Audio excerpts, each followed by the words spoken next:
Bismillahirrahmanirrahim.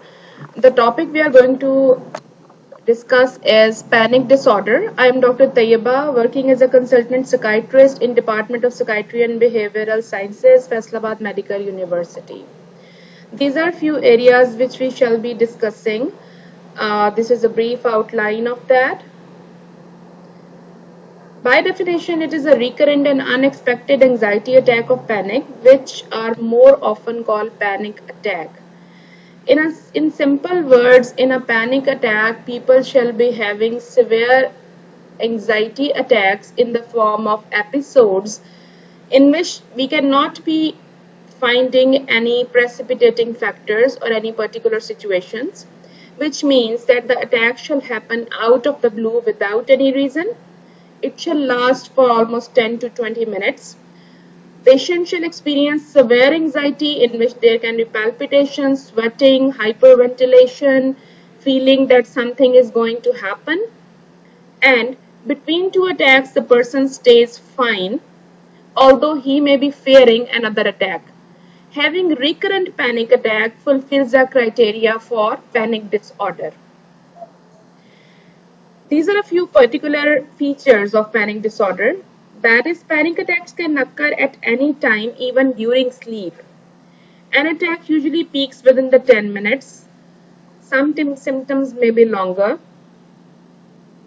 This is an American research that it affects about 6 million adults over there, which is quite a large number. It is twice as common in women. Panic attacks often begin in late adolescence or early adulthood. Not everyone who experiences panic attacks will develop panic disorder. Many people just have one attack and never have another. The tendency to develop attacks appears to be inherited, and panic disorder is often accompanied by other serious problems such as depression, drug abuse, or alcoholism. So these are a few particular features. और इससे हमें क्या पता चलता है कि एक attack का होना या कभी कभार एक या दो अटैक्स का होना सफाइस नहीं करेगा पैनिक डिसऑर्डर के लिए. पैनिक डिसऑर्डर हम तब कहेंगे when there are recurrent panic attacks and it is quite oftenly associated with depression, drug abuse or alcoholism, जो कि इसकी comorbidities हो सकती हैं. These are a few risk factors. Being adolescent or early adult, major life transitions are perceived as stressful. Graduating from the college, getting married, having the first child. Genetics, if a family member has panic disorder, you have an increased risk. Not only panic disorders, even if the family member is having some other psychiatric problem, even then you are at an increased risk. This is again the same thing which is explaining the difference between an attack and the disorder. Anyone can suffer from a panic attack, that is an extreme anxiety reaction. But panic disorder is something different. Attacks shall be periodic in panic disorder. They shall reach a peak and then pass. Sufferers will fear that they will die, go crazy, or lose control.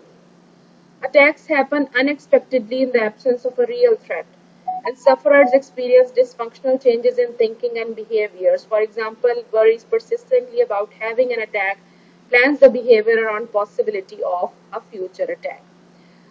So this is how we differentiate between an attack and having disorder. This is some detail about the possible pathophysiology.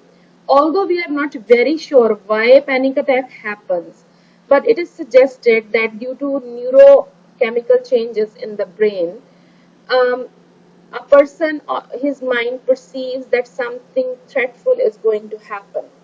This results in the same fight or flight response as would happen in the presence of a real threat. For example, increased levels of adrenaline, which will then lead to tachycardia, hyperventilation, and sweating. Even people would be having a feeling of choking or pain in the chest. Extreme restlessness. And when they're hyperventilating, it will in itself increase the severity of the attack, because it will increase the tingling and numbness, feeling dizzy. So exact pathophysiology, despite being unknown, it seems that there is a sudden misbalance of the neurochemicals in the brain. Serotonin and norepinephrine are considered to be few of them, which leads to the same fight or flight reaction as it is there in the presence of a real threat. This is the same thing which I already explained, that norepinephrine activity is considered to be one of the reasons. And genetic predisposition is also one possibility, because it is greater among the close relatives and amongst the monozygotic twins than the dizygotic twins. Panic disorder is classified as the one with agoraphobia and the one without agoraphobia. The one without agoraphobia is commoner. I will just try to explain what agoraphobia is. Agoraphobia is having a fear of being at a place where it is difficult to escape. It could be some rushy place, some place where there is a gathering, a closed space, or even an open space where the person feels that it will be difficult for him or her to move out from here. So panic disorder is something quite, which can be comorbid with agoraphobia, which means that because of the person is having agoraphobia, and when he is or she is at such a place, he will be having panic attacks. But it is again very important to explore it in depth to know the difference between the two. There are few perspectives which can explain the cause. It could be biological, pharmacological, chronic comorbidities, or cognitive. Biological perspective says that there is a biological explanation. There is something in the genetics which predisposes an individual for panic disorder. Like it is more in monozygotic than dizygotic twins. And again, the same neurotransmitters, serotonin and norepinephrine imbalance is considered to be responsible.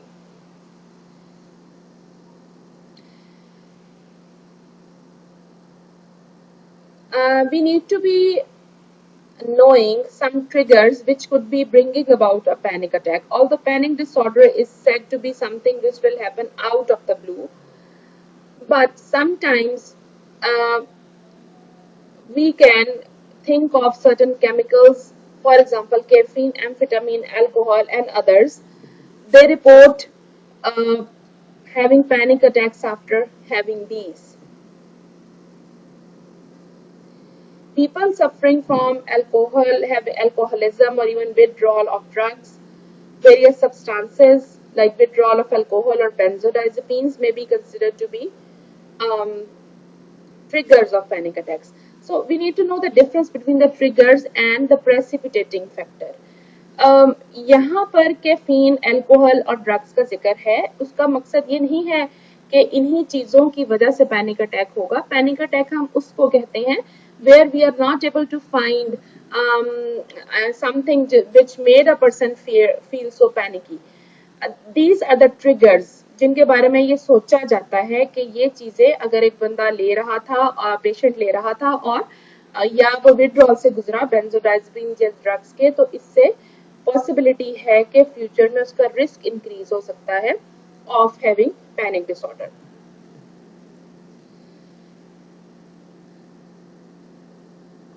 So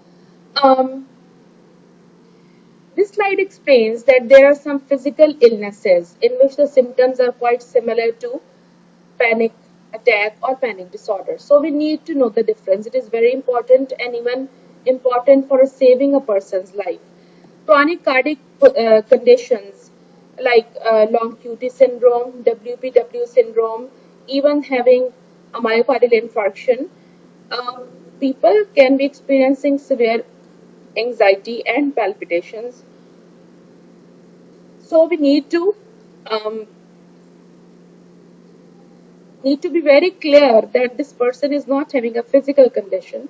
Moreover, another important aspect is sometimes people having these physical problems for long term can develop panic disorder because and when they're having the symptoms, they relate those symptoms to their physical problem. So it is very important to draw the line whether the symptoms a person is experiencing is due to a panic attack or due to the physical problem he is having. Major transitions in life, um, being helpless, stimulus generalization, which means that first attack occurs in one location and fears another attack in similar locations, maintained by the negative reinforcement and excessive focus on potential threats. इन तमाम points को मैं one by one explain करना चाहूंगी. One is, अगर एक major transition life में आ रही है, this is one of the risk factors which is very well known for all psychiatric और साइकोलॉजिकल इश्यूज. स्टिमुलस जनरलाइजेशन का मतलब ये है कि एक पर्टिकुलर प्लेस या सिचुएशन पर पैनिक अटैक हुआ, the person will fear that I shall be panicky और having an attack in the same situation. ये कॉग्निटिव लेवल पर उसके ये वाली चीजें डेवलप होती हैं. Being helplessness would increase fear. यानी वो पैनिक डिसऑर्डर से सफर कर रहा है, is not having any support at all and is not being explained what is happening to him. It will increase the fear and anxiety. The fear of having another attack, will just maintain the sequence of anxiety. This is what we call as maintained by negative reinforcement. कि दोबारा attack ना हो जाए कहीं, उससे होने वाली anxiety को ही रीइंफोर्स कर रही है. एक्सेसिव फोकस ऑन थ्रेट्स, कि उसने कॉग्निटिव कुछ क्यूज बना लिए हैं जिनसे वो एक थ्रेट फील करता है. Actually it is not there. It can be increasing the severity. Socially, it can affect a person in academic performance and in other aspects of life, like going to social gatherings, meeting up with people, mixing up with people, working at a place, or studying. All these aspects can be suffering. And it can be very disabling condition. Very disabling condition. Like a person cannot use an elevator because he had an attack in an elevator, or a person may become housebound, unable to confront a feared situation. और ये चीज वहां version हो जाएगी जहां पर panic attack comorbid होगा agoraphobia के साथ. वहां पर पेशेंट्स जो हैं दे बिकम हाउसबाउंड. उनको बहुत मुश्किल होगा वहां से निकलना उनकी एंजाइटी की वजह से. We do have some well-defined criteria for diagnosis. There is a list of symptoms, and we expect at least 4 of the 13 symptoms to classify as a panic attack. These are the list of those 13 symptoms. Some of them are physical symptoms, some are psychological, and so this is a long list which you can see. At least 4 of these shall be there to classify as a panic attack. If the person has another psychiatric disorder, or if the panic attacks are too much disabling for a person, we can think about hospitalizing. This is a very important slide. Please focus on it because there are a few physical conditions which can mimic a panic disorder, and we may misdiagnose them as having panic disorder, like being hyperthyroid. Most commonly in the hyperthyroid people, they have panic-like symptoms more than hypothyroid. Temporal lobe epilepsy, there can be a panic like fit, like temporal lobe epileptic fit, in which the person will be very anxious, and it will be only periodic. It will be last for a few minutes or then go by itself. और इसमें कुछ चीजें जो आपको help कर सकती हैं differentiate करने में, एक तो उसका कॉन्शियस लेवल हो सकता है जो कि किसी हद तक उस टाइम पर इम्पेयर हो, और इसमें कुछ इन्वेस्टिगेशंस भी हैं जो कि हमें हेल्प कर सकती हैं कि ये एपिलेप्सी है, it is not panic disorder. Asthma में हाइपरवेंटिलेट कर सकता है पेशेंट, एंशियस फील कर सकता है, cardiac arrhythmia, pheochromocytoma is a very important differential of panic disorder, and too much caffeine intake or other stimulants can also make a person feel panicky. Guidelines say that 1/5, but article implies that This is so because many have comorbid with depression. Still, it was seen that 1 by 5 would be correct answer, which means that panic disorder is a very disabling condition. The people who are suffering from it are in so much agony, so much misery that 1 out of 5 of them would commit suicide. These are a few goals of our treatment: decrease the frequency, decrease the intensity and anxiety, and decrease phobic avoidance. This is a general slide saying that these people need help of psychiatrists and psychologists, obviously. Cognitive behavioral therapy is very important in treatment of panic disorder. In panic disorder, what type of cognitive behavioral therapy we shall be doing? We shall be working on the patient's thoughts and behaviors in response to those thoughts. At cognitive level, the person is perceiving an unknown threat. We shall be trying to address this thought first. We shall try to replace it with a more acceptable and reasonable thought. Moreover, when the person perceives a threat, he becomes and feels anxious. So, we shall be working on that feeling of anxiety and try to lower down that anxiety by helping him explaining his situation, helping him explaining his diagnosis, and also helping him with some relaxation techniques and breathing exercises. The third area is the behavior which the person adopts in response to the thoughts of some threat. So, we shall be working on the behavior as well. Instead of feeling very anxious or panicky, the person can be sitting, breathing quietly, and try to just think again in his mind that what the doctor explained to me, this is only a scary thought of mine. This is not a physical condition. So, at cognitive or at the level of thoughts, it is very important first of all to explain his diagnosis. Patients को ये नहीं पता होता है कि ये क्या हो रहा है. पैनिक डिसऑर्डर के ज्यादातर पेशेंट्स आपके पास आएंगे और वो कहेंगे डॉक्टर साहब ऐसे लग रहा था जैसे चेस्ट में दर्द हो रहा है, जैसे हार्ट अटैक हो रहा है और हमें खौफ हुआ कि शायद हम खत्म हो जाएंगे. इतनी एंजाइटी और इतनी फियर की सिचुएशन होगी और वो उसको रियल ही समझ रहे होंगे. तो ये बहुत एक इम्पॉर्टेंट एस्पेक्ट है कि आप इस थॉट को एड्रेस करें. This is at the level of your mind, this is a scary thought, this is not something a physical problem. आपके टेस्ट हुए, हमने सब कुछ देखा, वो ठीक है. इससे उसकी एंजाइटी का लेवल नीचे आएगा. फिर उसको आप रिलैक्सेशन टेक्निक्स बताएंगे जिसमें कुछ ब्रीदिंग एक्सरसाइजेस भी होंगी, कुछ मसल रिलैक्सेशन टेक्निक्स भी होंगी और उसको जनरली सपोर्ट भी किया जाएगा that this attack will go away, it will not harm you physically, it will not take your life at all. तो ये सारी चीजें हैं जिसको हमें रिपीटेडली करना होगा और यही वो एस्पेक्ट्स हैं जिसमें हम सीबीटी के 12 to 16 सेशंस करेंगे. और in the end, our therapy goals are understanding that the panic attack is separate and independent of the trigger and awareness of the trigger so it begins to lose some of its power to induce an attack.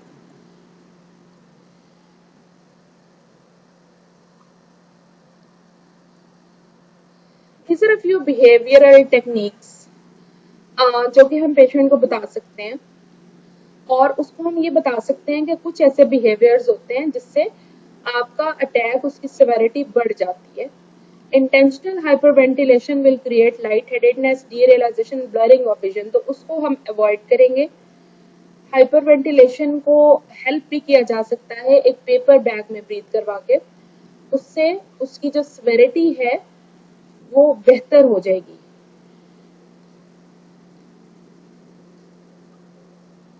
Spinning in a chair can create dizziness and disorientation. Straw breathing creates dyspnea. Breath holding creates sensation of being out of breath.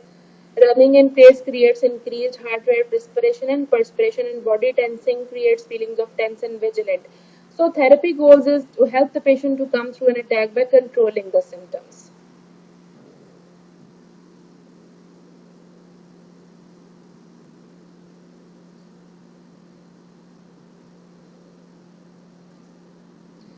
Although we do not prescribe benzodiazepines in the first place, but in case of severe anxiety symptoms, sometimes they can be used to take help. Patients shall be made to understand the importance of long-term management with selective serotonin reuptake inhibitors and psychotherapeutic techniques, for example, CBT. So, taking help from CBT is the first step to be done. The other thing is SSRI, and sometimes we can take help of benzodiazepines. We shall be avoiding the prescription of benzodiazepines with a known history of substance misuse or alcoholism. Initial follow-up shall be there in 2 weeks. Because it is important point, please focus here that SSRIs can cause an initial exacerbation of panic symptoms. You need to educate the person, start with the lowest dose and understanding that the dose must be increased in the initial follow-up visit. Assess the potential suicidal risk at all appointments. This is very, very important. Follow-up care by a chemical dependence treatment specialist is recommended when indicated.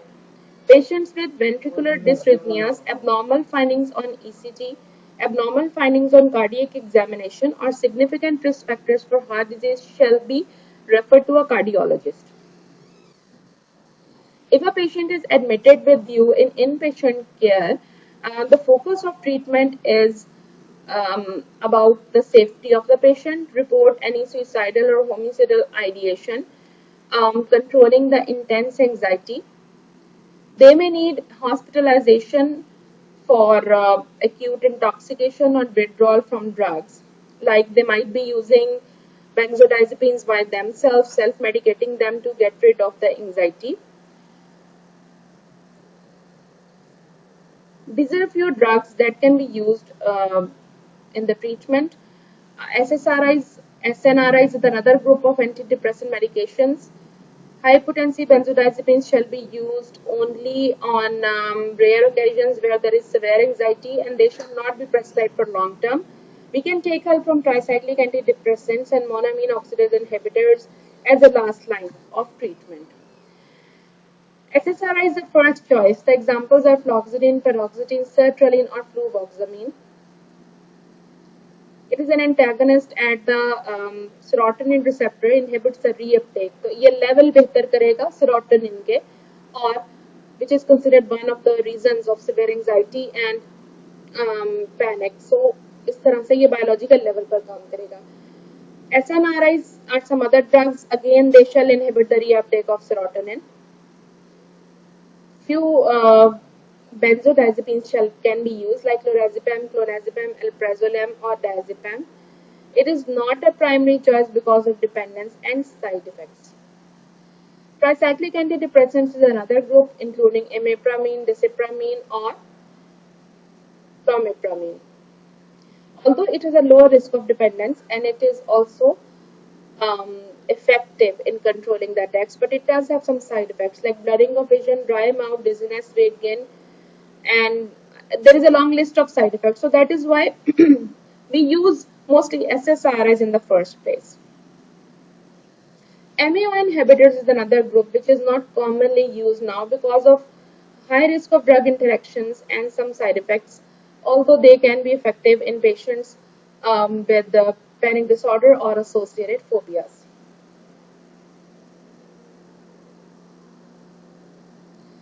It is important to take a detailed history of any other thing the patient might be using. Cigarettes, coffee, or sympathomimetics like nasal decongestants may increase the risk symptoms of panic disorder, and it can interfere with your treatment as well. After a successful treatment, relapse might be possible, again out of some stressful events. And we shall be adopting the same treatment which was used in the first place, which helped the patient. Long-term prognosis is usually very good, which is an encouraging thing. Almost 65% of the patients with panic disorder will achieve remission, typically within the 6 months. This is an important area because anxiety and stress is in itself a risk factor for coronary artery disease. So we need to address this thing. We need to treat panic disorder because in patients who have already a risk of coronary disease, panic can induce myocardial ischemia. So this is something important we need to handle and address on time. Appropriate pharmacological therapy and cognitive behavioral therapy are in combination and effective in more than 85% of the cases. Thank you very much for your attention. I hope was able to explain the topic. If you have any other questions of yours, you can just drop in the comments box below. I shall try to be responsive to the questions as early as possible. Thank you very much.